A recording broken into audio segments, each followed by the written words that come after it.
परसों शाम 9 से 10 बजे के बीच बाबा सिद्दीकी जब अपने बेटे के दफ्तर के बाहर आए तो इन पर गोली चली। 2 आरोपियों को स्पॉट पर पकड़ लिया गया। क्राइम ब्रांच हर एक एंगल से जांच कर रही है। 2 पिस्टल और 28 कारतूस बरामद हुई है। पुलिस सभी एंगल से जांच कर रही है। उनको नॉन कैटेगराइज्ड प्रोटेक्शन थी। हमारे 3 कर्मचारी हमेशा उनके साथ रहते थे। घटना के समय एक कांस्टेबल उनके साथ था। हमारी 5 क्राइम ब्रांच की टीम इस मामले की जांच कर रही है। जो पोस्ट वायरल हो रहा है उसकी हम जांच कर रहे हैं। अभी पुष्टि नहीं की जा सकती। 9 से 9:30 बजे के बीच में एक स्टेट मिनिस्टर श्री बाबा सिद्दीकी ये उनके ही बेटे के ऑफिस के बाहर जब आए तो उसी वक्त उन पर गोलीबारी की एक घटना निर्मल नगर पुलिस स्टेशन के एरिया में हुई है। इस घटना के बारे में निर्मल नगर पुलिस स्टेशन में ऑफिस दर्ज किया गया है और तुरंत ही इसका इन्वेस्टिगेशन क्राइम ब्रांच को सौंपा गया है। इस घटना के तुरंत बाद जो भी पुलिस वहां पे मौके पे मौजूद थी, इसमें निर्मल नगर पुलिस स्टेशन के एपीआई दाभाड़े और उनके साथ के अधिकारी और कर्मचारियों ने बहुत ही बड़ा साहस दिखाते हुए इमीडिएटली एक्शन लेते हुए 2 एक्यूज को स्पॉट पे ही पकड़ने में सफलता उनको मिली है और इस ऑफिस का भी इन्वेस्टिगेशन क्राइम ब्रांच की तरफ से हर एक एंगल से किया जा रहा है। सर लॉरेंस बिश्नोई का इसमें क्या हुआ है? ये कहा जा रहा है कि 2 पिस्टल बरामद हुई है और दोनों की उम्र को लेकर भी 28 एक आरोपी की उम्र को लेकर भी सवाल खड़े हुए। क्या मामला है?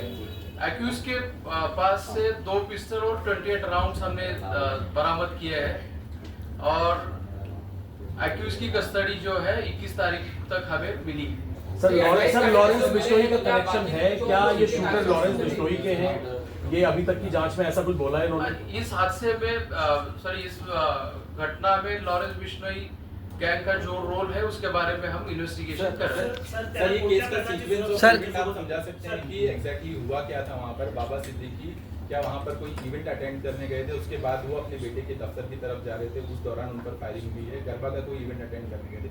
ये थोड़ा अगर सीक्वेंस ऑफ इवेंट आप बता देंगे तो सर। इसकी डिटेल्स हम आप सभी को बाद में दे देंगे, लेकिन घटना नटशेल में मैं बता देता हूँ कि जब वो उनके बेटे के ऑफिस से के बाहर आए और कहीं जा रहे थे उसी वक्त ये फायरिंग हुई है। हमलावर जो थे वो 3 थे, उसमें से 2 हमलावरों को तुरंत ही पकड़ने में हमारी मुंबई पुलिस के ऑफिसर्स और कर्मचारियों को सफलता मिली। सर ये पहले से रेकी वाई प्लस सिक्योरिटी थी? उनको सिक्योरिटी थी, नॉन कैटेगराइज सिक्योरिटी थी उनको। सर ये वाई सिक्योरिटी थी सर?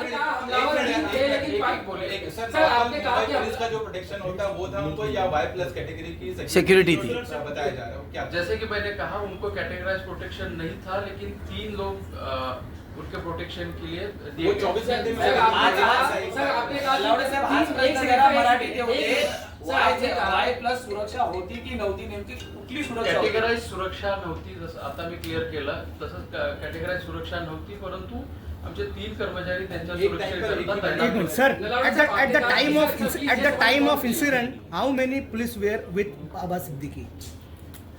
एक पुलिस कर्मचारी टाइम ऑफ इन्सिडेंटच्या वेळेला तिथे हजर होता। सर आपने कहा कि 3 हमलावर थे, लेकिन पाइचे आरोपी 2 बताए गए हैं, चौथा शख्स कौन है? सर चौथे का भी नाम आ रहा है। घटनास्थळावर ज्यांनी प्लेस ऑफ इंसिडेंट्स पे जिन लोगों ने फायरिंग की है वो 3 लोग थे, उसमें से 2 पकड़े गए और एक फरार है, उसका सर्च शुरू है। तो लेकिन रिमांड एप्लीकेशन में कहा गया कि एक और आरोपी की भी तलाश, 2 आरोपी की तलाश। रिमांड एप्लीकेशन में क्या चीजें बोली गई है ये यहाँ पे मैं डिटेल में नहीं बोल सकता, वो इन्वेस्टिगेशन का पार्ट है, लेकिन एक एक्यूज घटनास्थल से निकल चुका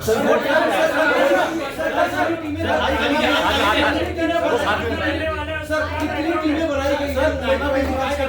कौन कौन से राज्यों की पुलिस से संपर्क में है और ये बात सामने आई है कि जो शूटर हैं जानबूझकर ये नाबालिग या कम उम्र के शूटर को हायर किया गया था, ऐसी भी इसमें एक बात सामने आई है। क्राइम ब्रांच की तरफ से 15 टीमें हमारी बाहर है। हर एक एंगल से हम इस ऑफेंस का इन्वेस्टिगेशन कर रहे हैं। जहाँ जहाँ पे हमें बाहर की पुलिस की सब सहायता चाहिए, उनकी सहायता ली जा रही है।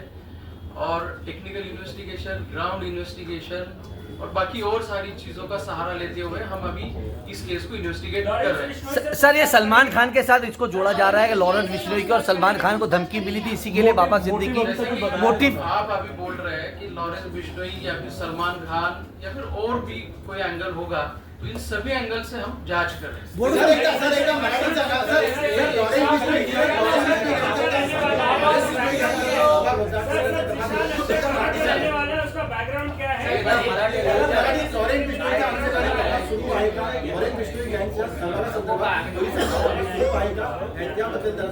अभी सगळेच अँगल, जसं मी आता सांगितलं की लॉरेन्स बिश्नोई गँग असो किंवा इतर जे अँगल्स तुम्ही तुमच्या प्रश्नांमध्ये आता बोललात, या सगळ्या अँगल बद्दल आमच्या टीम्स कडून तपास केला जातो। सोशल मीडिया पर जो वायरल हो रहा है, लॉरेंस बिश्नोई ने क्लेम किया, क्या वो सही है? उसको कुछ वेरिफिकेशन मिला है आपको?